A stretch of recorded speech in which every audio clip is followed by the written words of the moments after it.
This is News Hour on Ifako Radio. Good morning, I'm Olaniri Tiololade.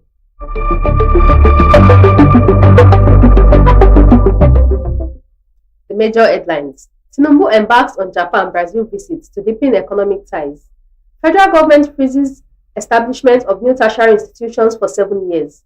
2027 presidency. PDP unveils zoning panel, dispels Jonathan Obi talks.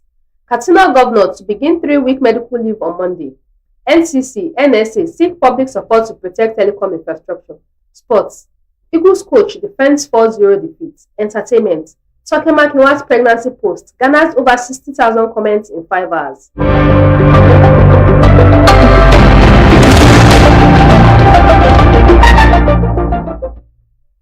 News in detail. Tinubu embarks on Japan-Brazil visit to deepen economic ties. President Bola Ahmed Tinubu will today leave Abuja for a two-nation working visit to Japan and Brazil. He will stop over briefly in Dubai, United Arab Emirates. A statement by a special advisor on information and strategy, Bayo Onanuga, said yesterday. According to the statement, the president will participate in the 9th Tokyo International Conference on African Development, holding in Yokohama from August 20th to 22nd. The conference, tagged Co-Create Innovative Solutions with Africa, will focus on driving Africa's economic transformation, improving the business environment through private investment and innovation, and building a resilient and sustainable society anchored on human security, peace, and stability. Alongside attending plenary sessions, President Tinubu will hold bilateral meetings and engage with top executives of Japanese companies with investments in Nigeria.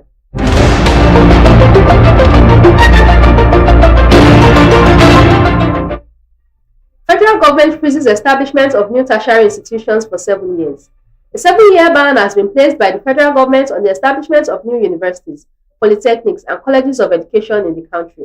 Despite the restriction, it approved 9 new universities. Education Minister Maruf Alausa told reporters after yesterday's FEC meeting that the ban was informed by the rising number of underutilized tertiary institutions, overstretched resources, and a drop in academic quality.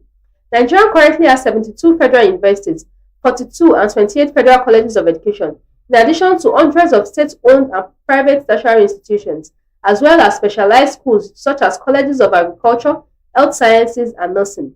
Alausa explained that the challenge in the nation's tertiary education system was no longer access but inefficient duplication, poor infrastructure, inadequate staffing, and dwindling enrollments.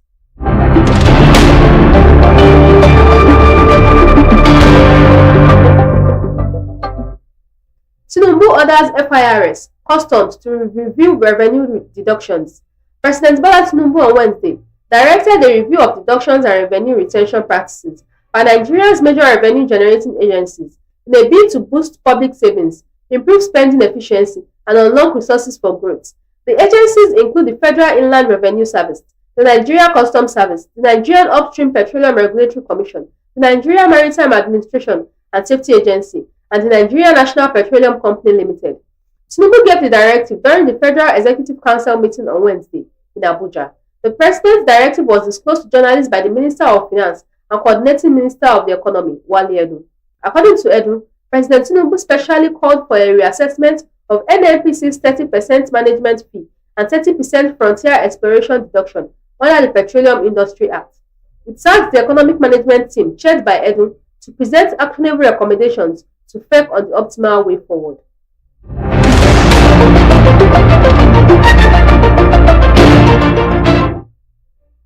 (2027) presidency.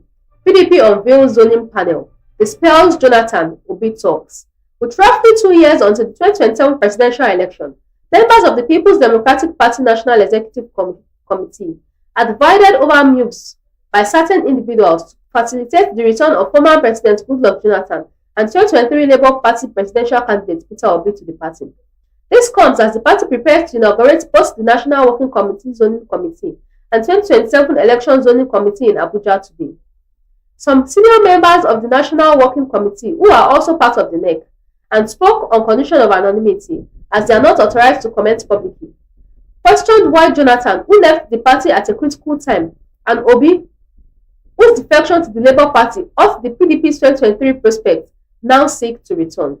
Others within the NEC welcomed the idea, but stressed that the PDP already has capable and qualified members, such as Oyo State Governor Sheyi Makinde, Bauchi State Governor Bala Mohammed, and others, who could represent the party in 2027 presidential race. Meanwhile, sources within the PDP leadership confirmed to our correspondents that the party has not officially reached out to Jonathan and Obi, adding that those reaching out are doing so individually and not on behalf of the party.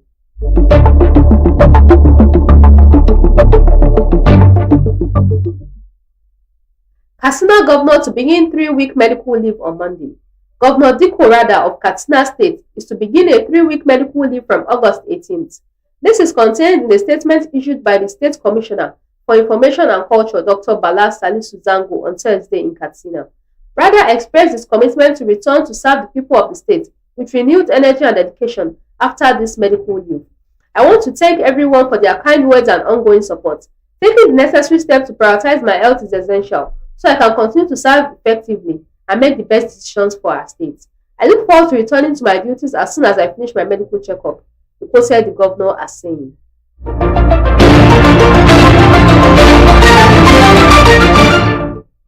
NCC, NSA seek public support to protect telecom infrastructure.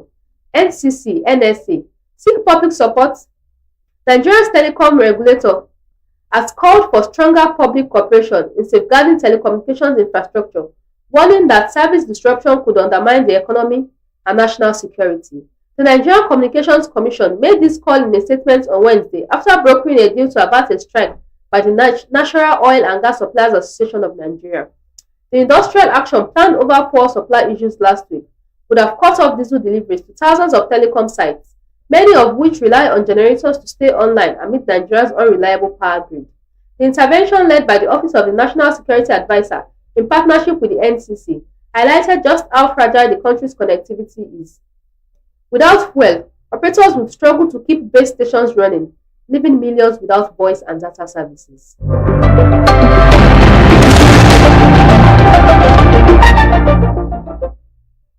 Let's stand by ailing Deputy Governor. Taraba Governor pleads. Taraba State Governor Agbu Kefas yesterday pleaded with the people to stand by his ailing deputy Aminu Alkali, saying everything should not be about law but also humanity. Alkali has not been seen in the state since January when he took ill and was taken out for treatment. His absence has sent dogs wagging in the state, with many accusing the governor of inaction.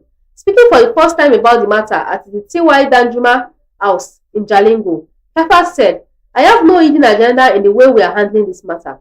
If in the course of the time and circumstances the need arises to act according to the Constitution regarding his position, I will not hesitate to do so in the right way." Quoting from the Holy Books, Kefas said it was time for Tarabans to stand by the ailing deputy governor in his time of need.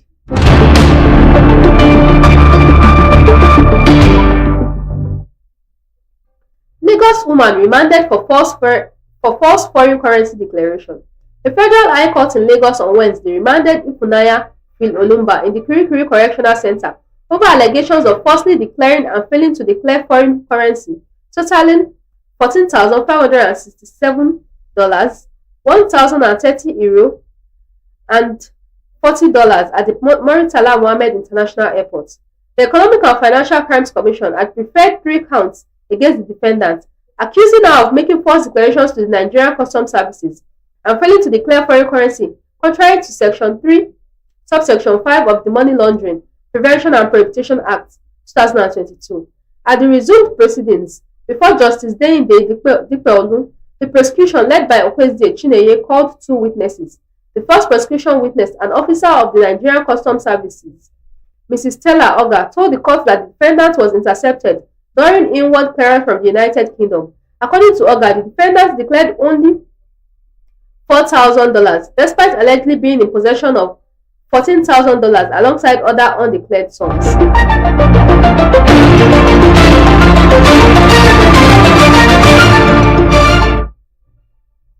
6 arrested over murder in Lagos court clash.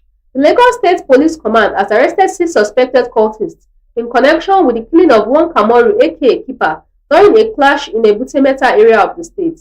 The State Police Public Relations Officer Benjamin Undeyin, in a statement sent to the press on Wednesday, stated that the suspects were apprehended on July 17, 2025 during an intelligence-led operation by detectives attached to the command's anti-kidnapping unit in the Surulere area of the state. According to Undein, those arrested include Raphael Ashim, 30, Wasiu Karim, 33, Sadiq Olabisi, 40, Olamilekan Oluwatosin, 27, Olalekan Olugbodi, 54, and Ibrahim Oladimeji, 22.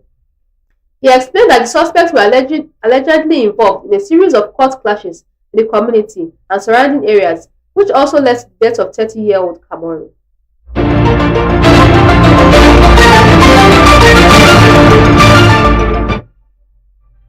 Sports. Eagles coach defend 4-0 defeat. Nigeria Super Eagles B coach Eric Chell insisted that his squad selected for the African Nationals Championship in Zanzibar featured the best players from the Nigeria Premier Football League, even as the team suffered a humiliating 4-0 defeat to Sudan. Chell stood by his decision, stressing that the team selection was made in good faith and based on merit. Even if the outcome was disappointing, the squad was chosen to represent the best of the league, he added. The Franco-Malian coach explained that the current squad differed significantly from what initially envisioned for the tournament.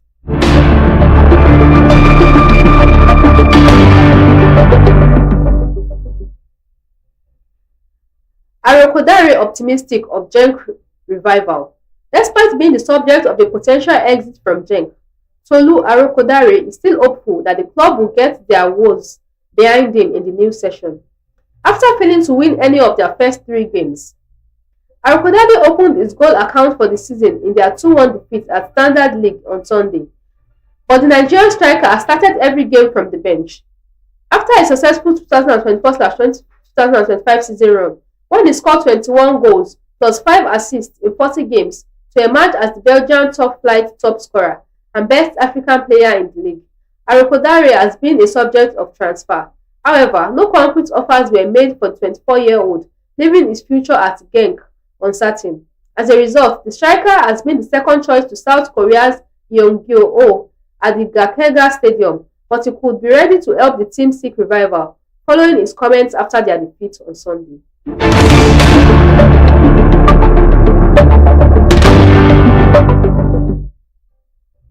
Entertainment. Toke Makinwa's pregnancy posts Ghana's over 60,000 comments in 5 hours. Media personality Toke Makinwa's pregnancy announcement has gone viral, with her Instagram post garnering over 60,000 comments within just 5 hours. The 40-year-old shared a heartwarming video showcasing her baby bump, describing motherhood as the biggest project of her life. She wrote, "The biggest project of my life, the highest calling ever, 2025. What a difference a year can make. That was my prophetic declaration entering into the new year.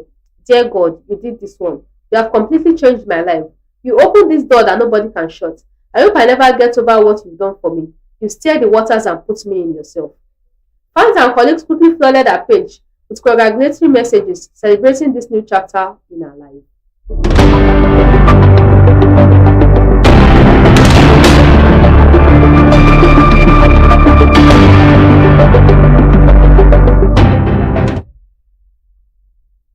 Recap of the major headlines. Tinubu embarks on Japan-Brazil visit to deepen economic ties. Federal government freezes establishment of new tertiary institutions for 7 years. 2027 presidency. PDP unveils zoning panel, dispels Jonathan Obi talks. Katsina governor to begin 3-week medical leave on Monday. NCC, NSA seek public support to protect telecom infrastructure.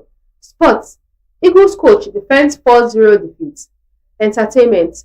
Toke Makinwa's pregnancy post garners over 60,000 comments in 5 hours.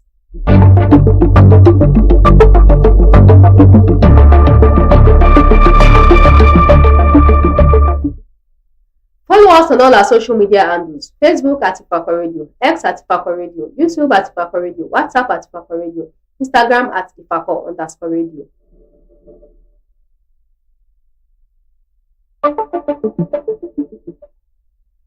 For news reporting, contact us at ifakoradio@gmail.com or call or WhatsApp 091-2222-7433.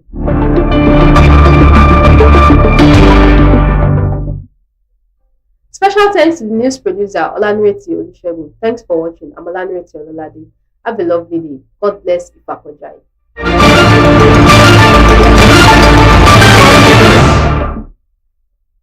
Looking for reliable brand for import and export, logistics and cargo services, ticket booking, or general merchandising? At Divine and Grace Enterprises, they specialize in seamless global trade, efficient cargo handling, top-notch travel support, and trusted merchant services. Whether it's getting your goods across borders, booking a flight, or managing cargo with precision, they deliver with speed, reliability, and care. You can visit them at Nako Export Warehouse, International Airport, Ikeja, Lagos State. You can contact them on 0803-406-1483, 0817-287-4375, or email it divineandgraceenterprises@gmail.com. Divine and Grace Enterprise, your reliable brand for logistics and merchandise.